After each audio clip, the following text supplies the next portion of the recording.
Hey guys, welcome to another episode of the Nihongo Master podcast. I'm your host Azra, coming to you as an ambassador for the royal family of Japan. Because today, we're gonna be chatting about the lives and times of the emperors. If you paid any attention to the coronation ceremony for the latest emperor in 2019, you'll know that the royals are still a pretty big deal here. But is everyone in love with the idea of living under an emperor? Or do some Japanese people find the whole system a little outdated? That's what we'll be trying to find out today. And to do so, we'll be shining the spotlight on one of the most influential families on earth, the Yamato dynasty. The imperial monarchy of Japan is the oldest royal dynasty anywhere in the world. We know for sure that this same family have been in power, in one form or another, for at least 1,500 years. Although, if Japanese legend is to be believed, that number is closer to 2,650 years. That means that a single family's lineup of emperors is longer than a lot of people's Instagram followers list. So there's no way you'll ever be able to remember them all. But that's okay. If you want to understand how the Japanese people relate to their imperial family, you only have to look at a select few, a greatest hits of some of the most influential royals ever to sit on the chrysanthemum throne. Along the way, I'll be dropping in some useful vocab related to all things royal. If you're into watching historical dramas, you'll really want to get your vocab books ready. Although if not, don't worry, pretty much everything we'll cover is still very relevant in the modern day too. So let's get started. First, we're going all the way back to the beginning. And I mean, the beginning. Because the first story of Japan's very first emperor, Emperor Gēmu, is linked to the Shinto myths about the creation of the world itself. All these densetsu, or legends, are collected in Japan's earliest written record, the Kojiki, which was written in 712 AD. Now, I should tell you that the Kojiki isn't exactly the most reliable source out there. It features journeys to the underworld, enchanted swords, and the three-legged crow sent by a god to help the heroes. It's much more Dungeons and Dragons than your average high school history textbook. Despite that, there might well be some kernel of facts mixed up in all that magical mythology. If you take the book at its word, then the story goes a little something like this. Gēmu, the very first Yamato dynasty emperor, reigned for an impressive 75 years, from 660 to 585 BC. The Japanese word for emperor is Tenno, so we can refer to him as Jimmu Tenno. But before winning that title, he started his royal career in his hometown of Takachiho, in modern-day Miyazaki Prefecture. Of course, if he had just settled down there for good and enjoyed a life of luxury, we wouldn't be calling him an emperor. So he did what all emperors do. He started conquering kingdoms. The first 5 or 6 years of Jimmu-san's career were spent moving north up the country from his starting place on Kyushu, conquering tribesmen and petty kingdoms throughout modern-day Fukuoka, Hiroshima, Okayama, and beyond. While moving through modern-day Osaka, he eventually met his match in a local warlord who served the ruler of Nara, which was called Yamato at the time, and had to back off to lick his wounds. As he geared up to take another run at Yamato from the opposite side of the kingdom, he lost his brother to an arrow injury from the previous battle. Now, so far it all sounds pretty believable, right? Battles, marching, castles, yeah. But here's where it starts to get weird. You see, old Jim wasn't just any old Tenno. He was the grandson of the sun, the actual sun.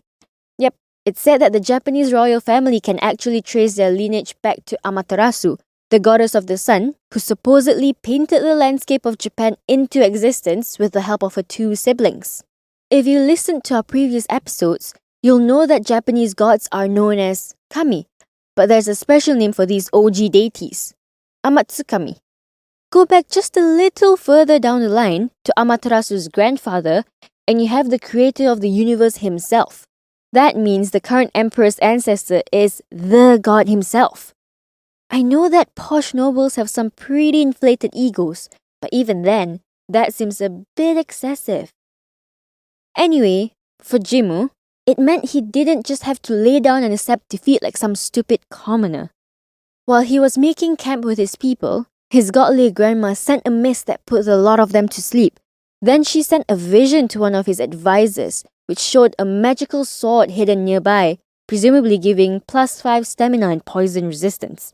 Bringing the sword to Jim woke the whole army up again, and they continued on their way. But the eastern approach to ancient Nara was pretty tricky to navigate, so the sun goddess sent a guide to help, a 3-legged crow called Yatagarasu. The Japanese word for crow is karasu, and this one basically translates to giant crow. With a magical sword and a talking animal companion, Japan's totally not fictional first emperor managed to defeat the warlord and conquer Yamato, where he formally established the dynasty which still shares the land's name and lived to the ripe old age of 126, 126. If that all sounds like a lot of fairy tales to you, then congratulations, you haven't completely lost your mind. And you might rightly be wondering, do the Japanese people themselves genuinely believe in these myths?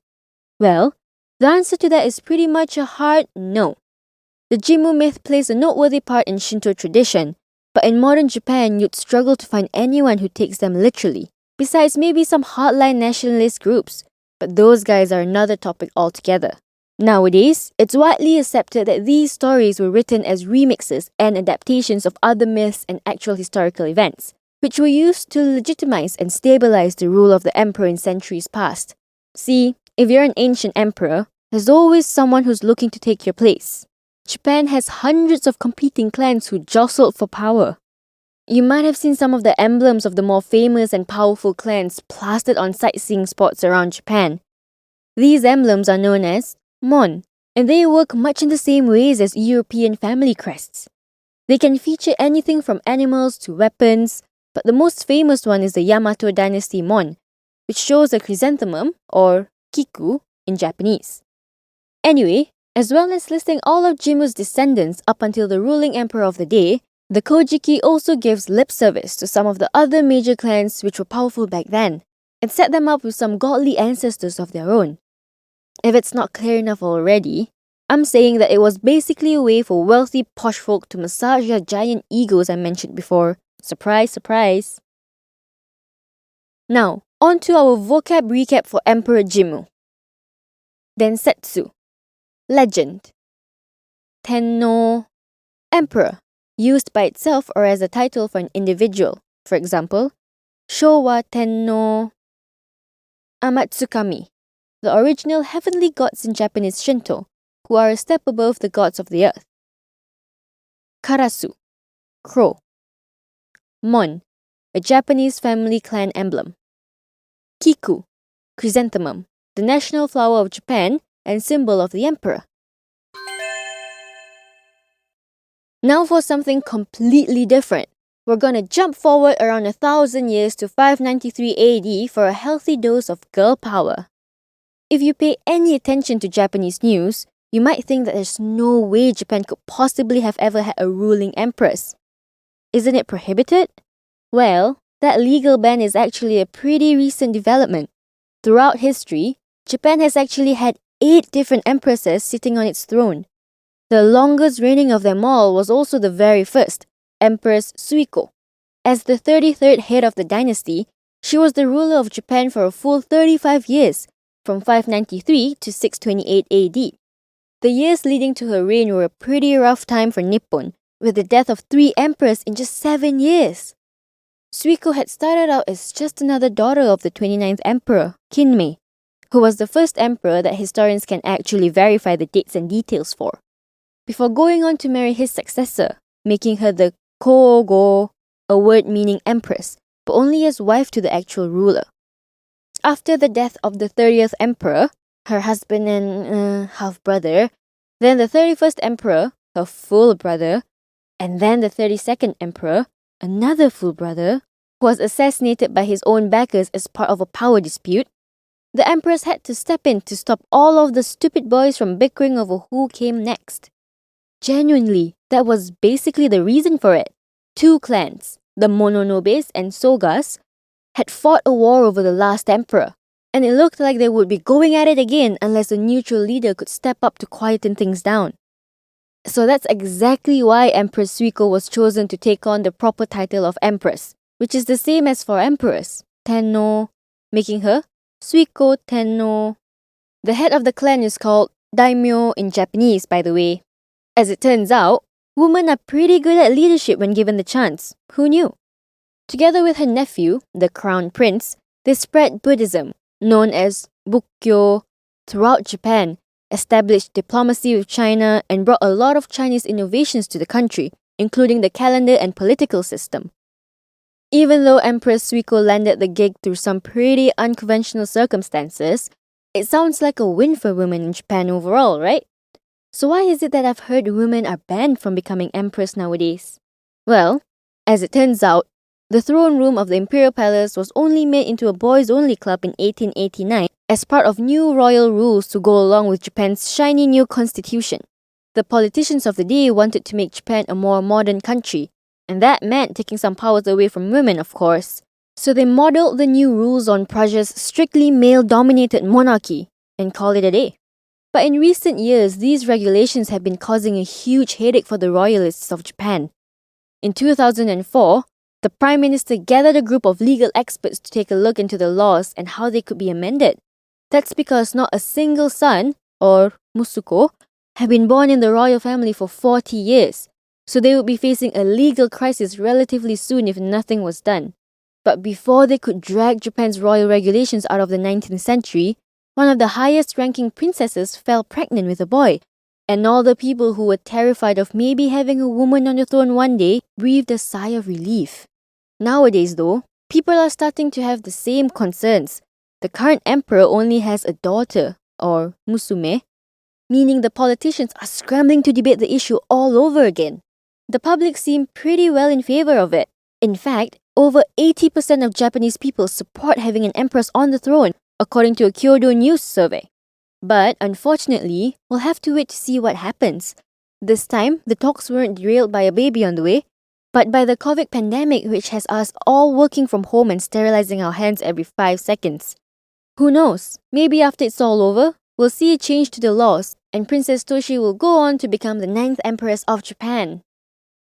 Okay, here's our vocab recap. Kogo, the wife of the emperor, which technically means empress but not in the same sense as an actual ruling tenno. Bukkyo, Buddhism. If you want to refer to followers of Buddhism, they're called Bukkyoto. Daimyo, a feudal lord and head of a family clan in old Japan. Musuko, son. Musume, daughter. For our next Nihonjin royal, we're gonna jump way forward down the line of succession to the 122nd head of the Yamatos. This brings us all the way to 1868, when one Prince Mutsuhito inherited the throne after the death of his father the year before, and with it took the name Emperor Meiji. This was the start of probably the most important part of Japanese history, the Meiji Era. If you've ever been to Japan before, you'll know that it's not all kimonos and pagodas. This is a thoroughly modern country with a lot of international influences. After visiting a centuries-old shrine, you can go grab a hamburger. And after a long, hard day at work, you can slip out of your business suit and into a traditional yukata robe for a dip in an onsen. This mix of the familiar and uniquely Japanese is part of what makes Japan such an easy place to travel in.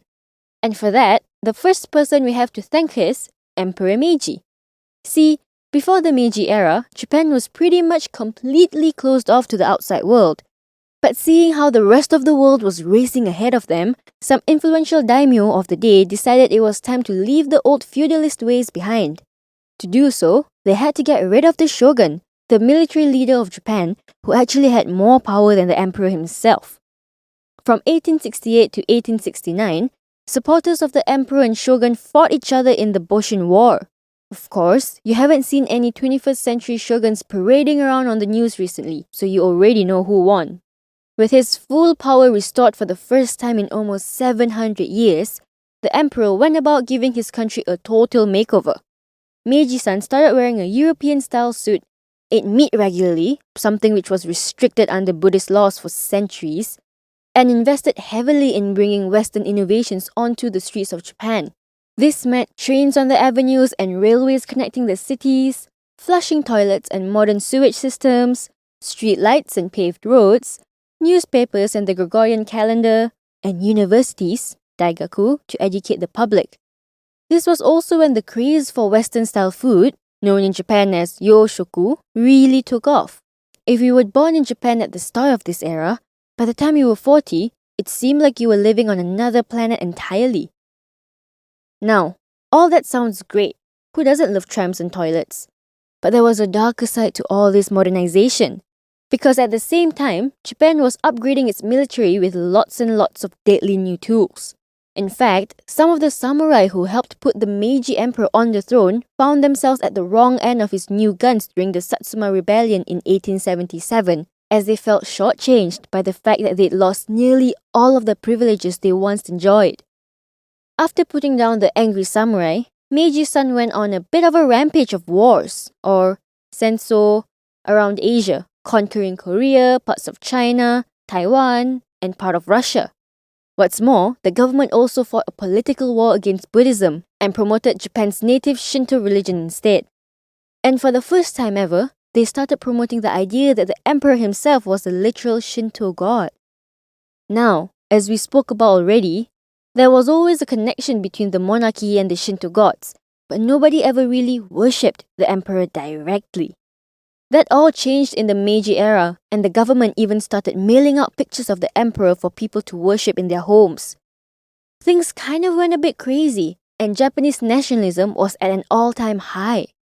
About 30 years after Emperor Meiji's 1912 death, all of this mad propaganda would eventually lead to, well, you probably don't need me to tell you what Japan was up to in the first half of 1940s. I'll keep it light. But it is pretty important to understand all of this if you ever want to properly understand modern Japan. I mean, even nowadays it is still pretty nationalist in a lot of ways, and even still a slightly closed-off place. Some older or more conservative Japanese people are still suspicious of foreigners, colloquially known as gaijin, especially the idea of them settling down here permanently. Oh, and remember the wars with Korea and China I mentioned? Those wounds are still pretty damn raw. You'll find a lot of ill feeling going both ways between the people of Japan and these countries. It's probably most obvious on the far right of Japanese politics. Remember those hardline nationalists I mentioned before? Well, let's have a brief chat about them, just so you know what they're all about. They're also known as Uyoku Dantai, which literally means right-wing groups. And they're all about preserving Japanese culture, bigging up the emperor and hating on outsiders. They're generally very anti-China and anti-Korea, and look back at Japan's imperial heyday as a golden age. You might even hear them driving around the place in their trademark vehicles, cars and trucks fitted with loudspeakers which blare out imperial anthems and propaganda. Even when they're not annoying people with their obnoxious tunes, you'll be able to recognize their cars from the imperial flags and chrysanthemum seals plastered on the sides.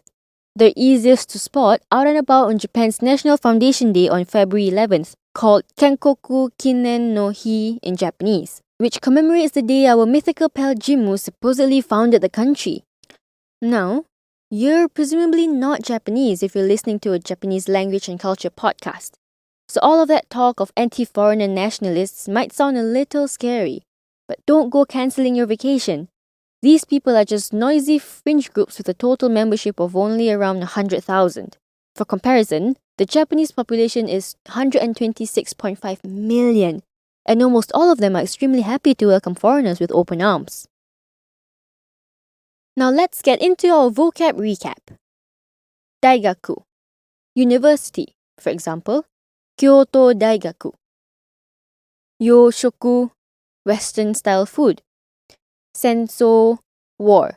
So you can combine this with other words to name specific wars. For example, Vietnam Senso, Vietnam War. Gaijin, a slang term for foreigner, which is short for the more polite term, gaikokujin.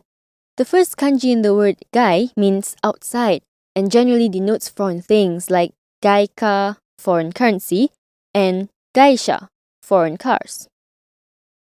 Uyoku dantai, right-wing groups. We can also just use the adjective uyoku by itself to mean right-wing. The opposite is sayoku, left-wing. Kenkoku Kinen no Hi, National Foundation Day on February 11th. Okay, last up, we'll just have one more royal to talk about, and the final emperor we'll be talking about today is, naturally, the current one. Although not quite as famous as his long-reigning counterpart in the UK, I'll bet at least a few of you know his name, Emperor Naruhito.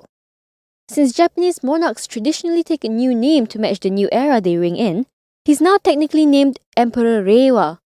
As you might have already worked out, each Japanese era, or Jidai, starts and ends with the reign of an emperor. And Naruhito has only been on the throne since 2019 when his father abdicated. That means in traditional Japanese dates, you wouldn't call this year 2020, it's Reiwa 2, because that's the era we're living in now. Well, if you're listening from outside of Japan, you're technically not living in Reiwa Era.